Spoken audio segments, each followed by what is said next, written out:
to DogMan Stories. Tonight I have a few stories from you from eyewitness encounters. Enjoy.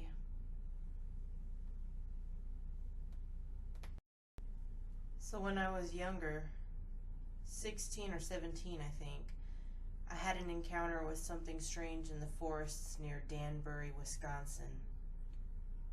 Background on me is I'm 6'4" and athletic. I'm a hunter, camper, and martial artist. Generally a survivalist.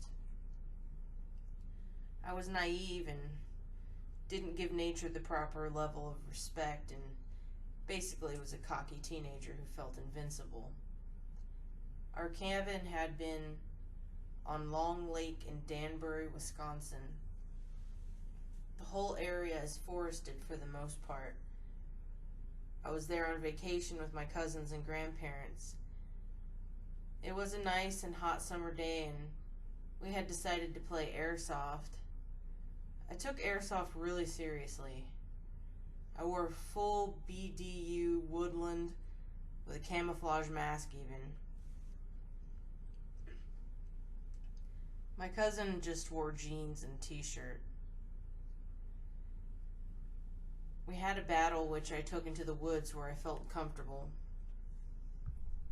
We were about 150 meters into the forest when we stopped. Then I decided to tease my cousin. I shushed him and said, "We were being watched," jokingly. Unfortunately, it turned out to not be a joke, because I immediately noticed that the woods were dead quiet, which only happens when a large predator is around. I was on edge very quickly. Next, the feeling of being watched hit hard, so I started scanning the surrounding area. Then I saw it. The whitish teeth gave away. What I saw was at the edge of a clearing about 40 meters from us, crouched and holding onto a tree with its left hand. It was panting and watching us with its ears up. It had reddish-brown hair and fur. It looked canine. In my head, it clicked as a werewolf.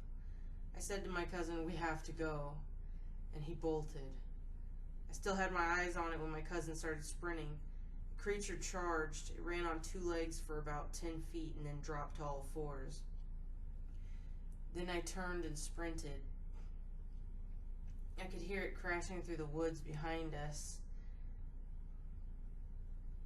Once back at the cabin, we discussed it. It's still unclear if my cousin saw it. I told him I thought it was a bear, trying not to freak him out, but I know bears, and this wasn't a bear. I started doing research on these things after my encounter, which brought me to Dogman-related sites. I saw other people's sightings. I'm now far better respectful about nature, and I'm extremely cautious when it comes to forests.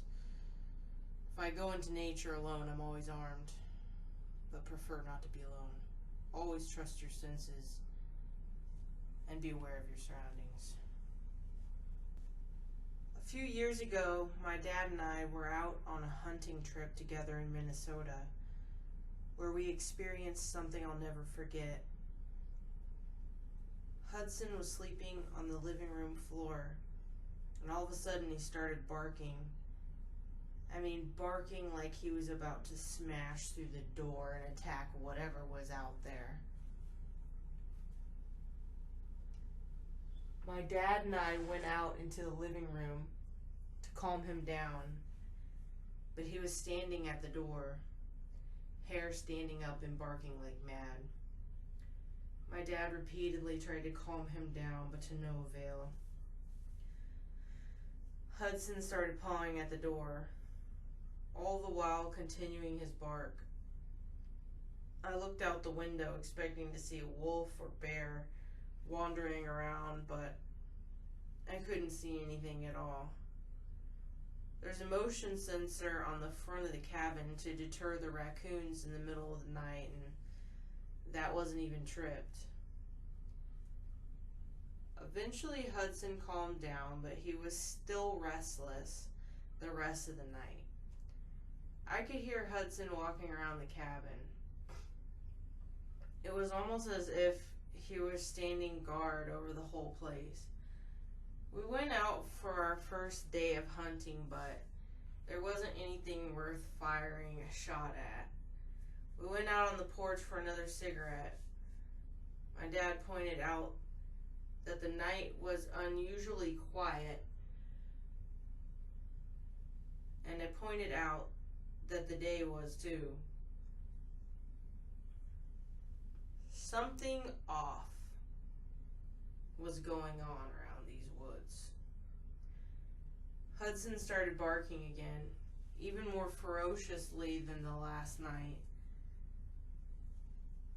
We went back to the cabin and tried to hush him again, but he still wouldn't listen. Again, I peered out of the window and found nothing. Except for this time, the motion sensor was on. It wasn't on 2 minutes before that when we were out there. I began to make out some movement just outside the light and strained my eyes to see past the light. I finally got my dad to look outside, and his entire demeanor changed. He wasn't so laid back anymore. He was stiffened and agitated. "That's not a bear, son," he said to me. "What the hell is it?" I asked. I went over to the gun rack and grabbed my Weatherby Vanguard rifle. My dad was instantly in front of me. "You shoot at that thing, and we're gonna have a hell of a problem. Just let it do its thing and wander off like it did last night."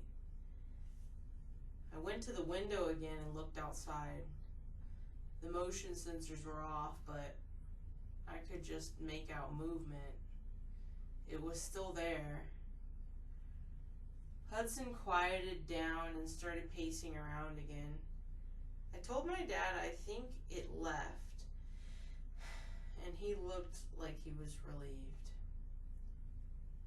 He went to the kitchen, grabbed 2 glasses, and poured us both a serving of Jack Daniels, his favorite whiskey. He said he caught a glimpse of it, and it looked like a wolf, but it was too big and bulky. I don't know how long I was asleep for, but I woke up to another round of Hudson's incessant barking. He was pawing at my door and barking like mad. I glanced out the window to the right of the bed and damn near fell out of bed. Whatever Hudson was barking at was peering into the window. It was no wolf. This thing was gigantic. It stared right back at me.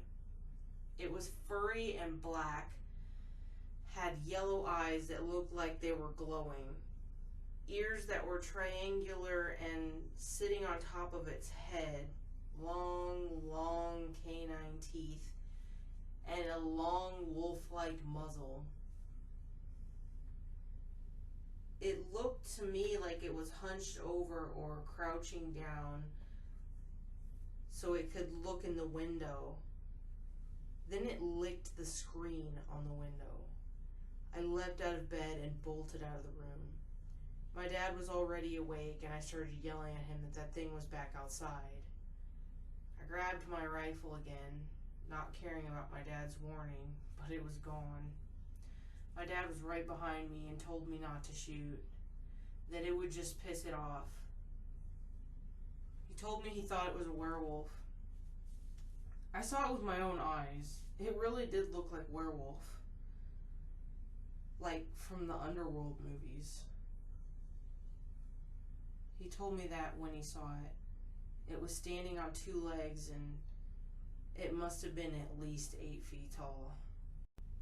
I moved out of the bedroom into the living room again and looked out of the window. The sensor was tripped again, but I couldn't see the thing anymore. Eventually Hudson calmed down again, and All was quiet. I continued to stare out the window, watching for any signs of the creature's return. For the rest of the night, neither of us slept. We just waited.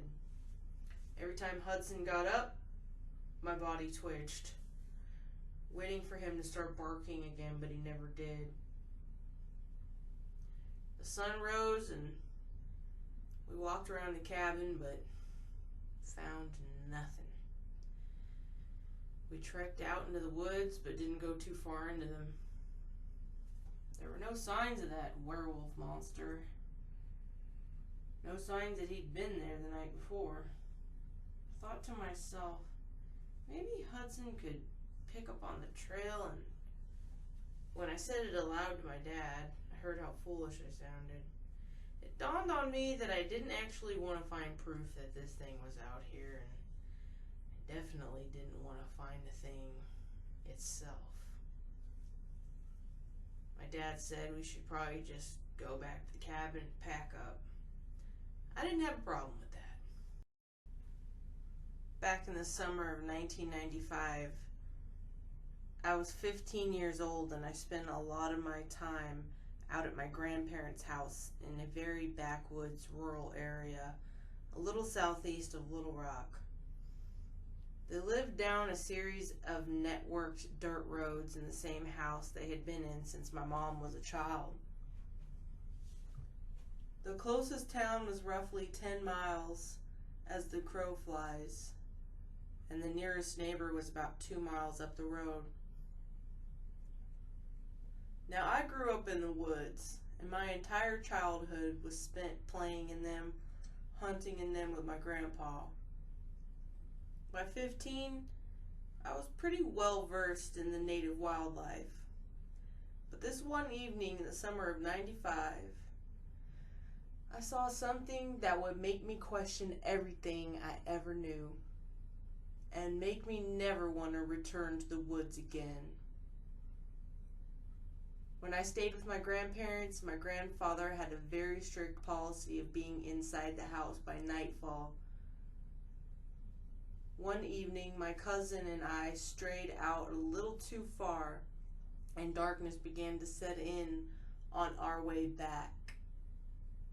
It was one of those evenings where the sky was red and orange, streaked with a few clouds as the sun set and night began to fall. It wasn't quite dark and wasn't quite light. It was that kind of in-between where the sun isn't all the way down.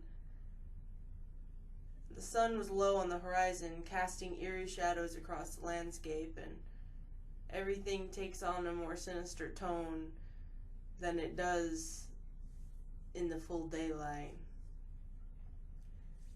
My grandfather raised hunting dogs, and the place where we emerged from the woods was across the field behind my grandparents' house, and situated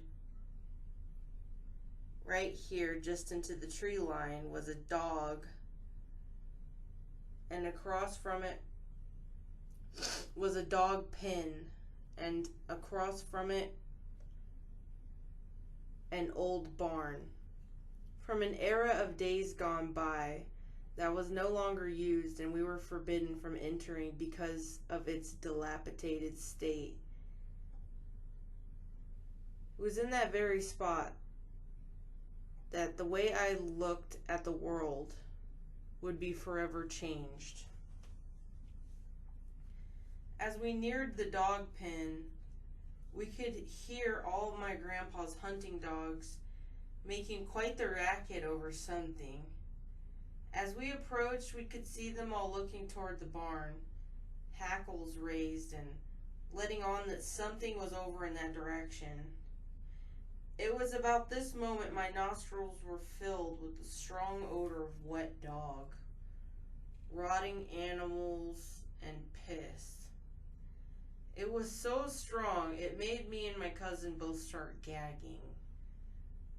I looked toward the barn, and what I saw is forever scarred into my memory.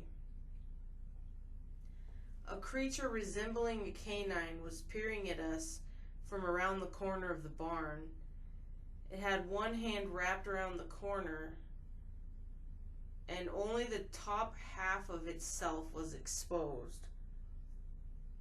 It almost appeared to be grinning at us, revealing huge, sharp-looking teeth. To me, this thing looked more like a massive hyena in the face. It had pointed ears that sat atop its head and matted fur that kind of covered its head and chest real thick. Almost like a lion's mane, and that thinned out toward the chest area. It stepped out of the rest of the way from around the corner, and this thing was walking upright like a human. Its legs bent backward like a dog. Its hands resembled that of a human's, but reminded me of raccoon's paws. It had claws, and its palms had what looked like the padding a dog would have. The arms stretched low, and it had sort of a slumped over posture. It kind of looked like it would be just as comfortable walking on all fours as it would be bipedal. It was reddish brown in color and stood at very least 7.5 feet tall. It was built like a brick shit house. We stood there too afraid to move and in complete disbelief of what we were seeing. This thing let out a growl so loud and so deep, I could feel it reverberate in my chest. I had a handgun with me, but I didn't feel like it would be anywhere near enough to stop this thing if it came at us. I know you're not supposed to run from a predator, but in that moment, it's exactly what me and my cousin and I both did. Like the wind and blazing a trail of fire behind us, we made for my grandparents' house roughly 500 yards away. I heard this thing crashing through the field behind us, but I did not dare look back. We burst through the door of my grandparents' house in a yammering of hyperactive gibberish. Both of us began to blurt out and try to explain to my grandpa what had happened. It took a while for us to calm down, and when my grandpa sat us down and told us the reason why he didn't allow us out past dark, he said, a long time ago, whatever that thing was had come up around the house, looking in windows, and was creeping around the property at night. He said that he had seen it on some other occasions since then, and that some years ago it had also killed several cattle that he used to own, and it chased him back to his truck one evening. He said it wasn't friendly, and it damn sure isn't afraid of humans. I know what I saw. My cousin knows what he saw.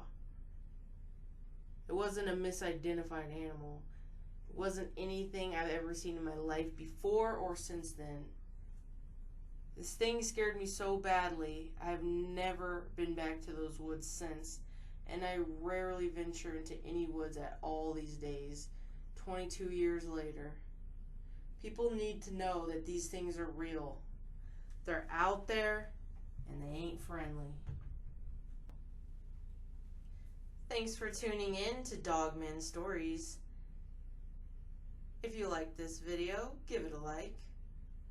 If you've had your own experience with DogMan, please contact me at the email address in the description box. I'd love to chat with you.